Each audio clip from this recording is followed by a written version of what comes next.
नमस्कार, आप देख रहे हैं न्यूज 21 और मैं हूं आपके साथ शालवी सोगरवाल। श्री श्याम सेवा समिति आगामी 30 नवंबर सुबह 10 बजे से शाम 4 बजे तक राज nursing home 4 Shanti Nagar B Gurjar की थड़ी जयपुर में विशाल रक्तदान एवं निःशुल्क चिकित्सा शिविर का आयोजन करेगी। यह शिविर मानव समाज सेवा संस्थान राजस्थान इलेक्ट्रोपैथी विकास संस्था जयपुर, धनंद डायबिटीज एसोसिएशन और गुरुकुल ब्लड बैंक के सहयोग से आयोजित किया जाएगा। कैंप में आने वाले लोगों को निःशुल्क स्वास्थ्य परीक्षण की सुविधाएं प्रदान की जाएंगी, जिनमें BP, blood sugar, TSH, ECG, दंत रोग, नेत्र रोग जांच, साथ ही डाइटिशियन परामर्श, फिजियोथेरेपी और उपलब्ध दवाइयों का निःशुल्क वितरण शामिल होगा। कार्यक्रम में बड़ी संख्या में लोगों के रक्तदान करने और मानव सेवा में योगदान देने की संभावना है।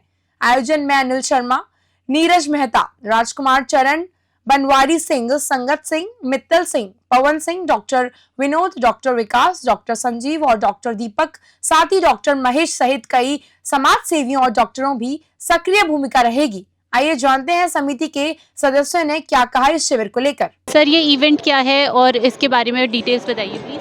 ये श्री श्याम सेवा समिति है हमारी, जो रजिस्टर्ड है गुजथड़ी पे, जो हर 11 को बस लेके जाते हैं अपन लोगों को लेके जाते हैं खाटू श्याम जी, निःशुल्क सेवा है। उसी समिति और मानव समाज सेवा संस्थान और धन डायबिटीज एसोसिएशन के अंतर्गत अपन ब्लड डोनेशन कैंप और चिकित्सा शिविर लगा रहे हैं, जो हर साल अपन काम करते हैं इस तरह का। और पिछले दिनों अपन ने एक हर मंगलवार को निःशुल्क भोजन सेवा भी शुरू की है। हर मंगलवार गुजथड़ी पे सुबह 8 से 10 के बीच में निःशुल्क भोजन कराते हैं।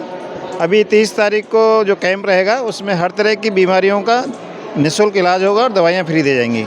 और इसमें गुरुकुल ब्लड बैंक की तरफ से ब्लड डोनेशन दिया जाएगा। इसमें वो बताइए कि इसके ऑर्गेनाइजर्स कौन कौन है और किस प्रकार से ब्लड डोनेट किया जाएगा। इसमें 3 तरह के हैं। एक तो श्री श्याम सेवा समिति है हमारी, और एक मानव समाज सेवा संस्थान, और एक राजस्थान इलेक्ट्रोपैथी विकास संस्था। और अभी जिन्होंने आज गोविंद देव जी के प्रांगण में डॉक्टर सुनील दंड जी ने जो किया है, धन डायबिटीज, उनके सबको मिलके हम एक ब्लड डोनेशन वाला करने। ये प्रथम पुण्य तिथि है हमारे पापा जी की। तो और भी प्रोग्राम कर रहे हैं, जैसे श्याम रसोई के नाम से हमने चालू किया है, जिसमें हर मंगलवार सुबह ज़रूरतमंद लोगों को खाना हम खिलाएंगे। और ये कैंप निःशुल्क में चिकित्सा परामर्श भी रहेगा, और जो भी दवाइयाँ उपलब्ध होगी वो निःशुल्क उपलब्ध कराई जाएगी। जाँचें इसमें फ्री है, ईसीजी है अपने, और नॉर्मल जो जांच है, शुगर वगैरह है, बीपी वगैरह, वो सारी जांचें फ्री रहेगी। सर, इसमें कौन कौन सी मेडिसिन फ्री रहेंगी? फ्री जो अवेलेबल रहेगी, जहाँ जो मिलती है नॉर्मल। फिर भी कौन सी, मतलब बुखार की, पैरासीटामोल हो गई वगैरह, जो नॉर्मल जो भी अवेलेबल रहेगी, जो उपलब्ध। कौन से चेकअप इसमें फ्री रहेंगे? चेकअप इसमें नॉर्मल तो अपने ईसीजी है, और शुगर है, और बस थायराइड भी इसमें फ्री रहेगा। तो इस तरह के जो इवेंट्स होते हैं, ये लोगों में हेल्थ को लेके काफ़ी ज़्यादा जागरूकता प्रमोट करते हैं, तो इसमें क्या कहेंगे आप? बस ये मानव भाई, जैसा भी जितना समाज सेवा हो जाए तो वो ही रहता है मेन। तो भाई कैसे भी लाभ मिले जिसको ज़रूरत है, यही मेन उद्देश्य रहता है। तो इसमें लोग कोई रजिस्ट्रेशन प्रोसेस है, किस तरीके से लोग आके चेकअप करवा सकते हैं? ब्लड डोनेट करने के लिए क्या क्या लोगों में नॉलेज होनी चाहिए, लोगों को पता होना चाहिए? किस ब्लड डोनेशन सुबह 9 बजे से और शाम को 5 बजे तक चलेगा। जो भी आएंगे सभी का स्वागत है, हम सभी का स्वागत करेंगे, मोमेंटो देंगे, उनको अल्पाहार कराएंगे। और चिकित्सा शिविर में हमारे यहाँ physiotherapy, dietitian, homeopathy, Ayurveda, allopathy के सभी चिकित्सक रहेंगे। ECG, blood sugar, blood pressure और भी जो जांचें उस समय होंगी वो अपन कराएंगे। और जो दवाइयाँ उस समय रहेंगी हमारे पास, वो निःशुल्क दी जाएंगी। नहीं, जैसे कि मान लीजिए मैं हूँ, मुझे ब्लड डोनेट करना है, तो मुझे कौन सी अपनी मेडिकल रिपोर्ट्स वगैरह लेके आनी पड़ेंगी? आपको मेडिकल रिपोर्ट नहीं लाना है।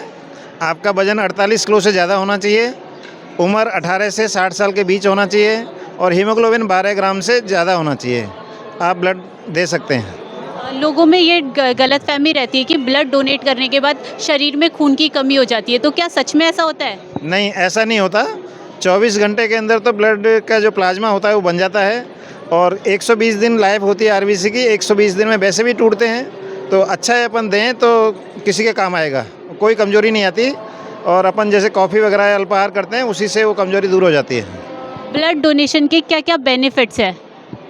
ब्लड डोनेशन करने से नया रक्त बनता है, नया रक्त संचार होता है, आरबीसी नए बनते हैं। उससे शरीर की बीमारियां भी कम होती हैं। जिनको कोलेस्ट्रॉल वगैरह होता है, लिपिड प्रोफाइल वगैरह जिनका कोलेस्ट्रॉल ज़्यादा होता है वो कम होता है, और जिनकी ज़्यादा हीमोग्लोबिन भी ज़्यादा होती है वो भी कम होती है।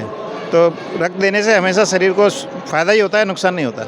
मैम बेसिकली आप डाइटिशियन हैं, तो आप अपना इंट्रोडक्शन बताइए। और आजकल क्या होता है, लोग बाग काफ़ी जो यूथ है वो जंक फूड काफ़ी ज़्यादा खा रहा है, तो उसको अवॉइड किस तरीके से किया जाए?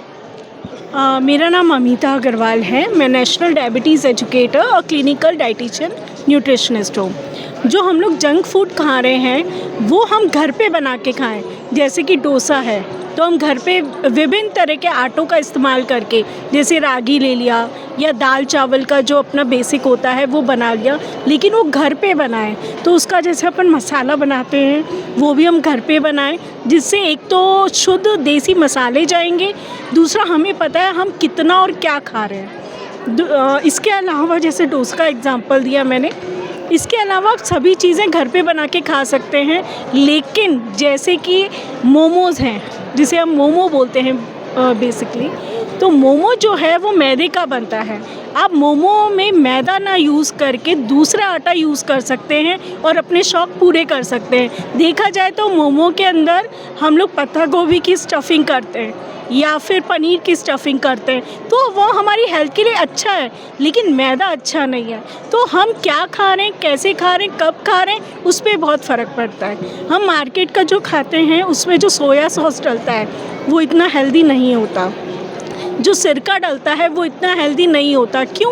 क्योंकि जो मार्केट वाले हैं वो कमाने के लिए निकले हैं। अगर वो अच्छी क्वालिटी, अच्छी ब्रांड का अगर यूज़ करेंगे तो फिर वो क्या कमाएंगे और क्या खाएंगे, और हम घर में अपने लिए अच्छी चीज़ों का इस्तेमाल करते हैं। Thank you. मैम मैं एक क्वेश्चन पूछना चाहूँगी। कई लोग कहते हैं कि जो गेहूँ होता है ना वो इंसान को थकाता है, लेकिन हम लोग तो स्टार्टिंग से गेहूँ की रोटी खाते आ रहे हैं, तो क्या गेहूँ सच में शरीर के लिए नुकसानदायक होता है?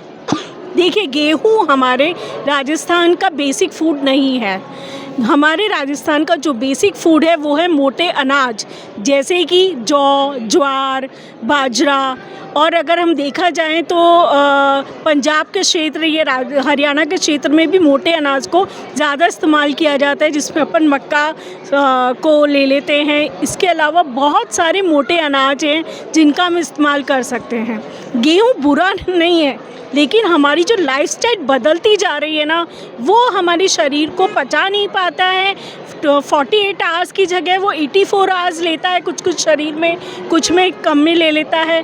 तो उस कारण से अब डॉक्टर्स कहने लगे हैं कि या तो अपनी लाइफस्टाइल चेंज करो, अदरवाइज़ अपना आटा चेंज करो, और उसमें खासकर गेहूँ का। तो हमें किस तरह की लाइफस्टाइल अडॉप्ट करनी चाहिए?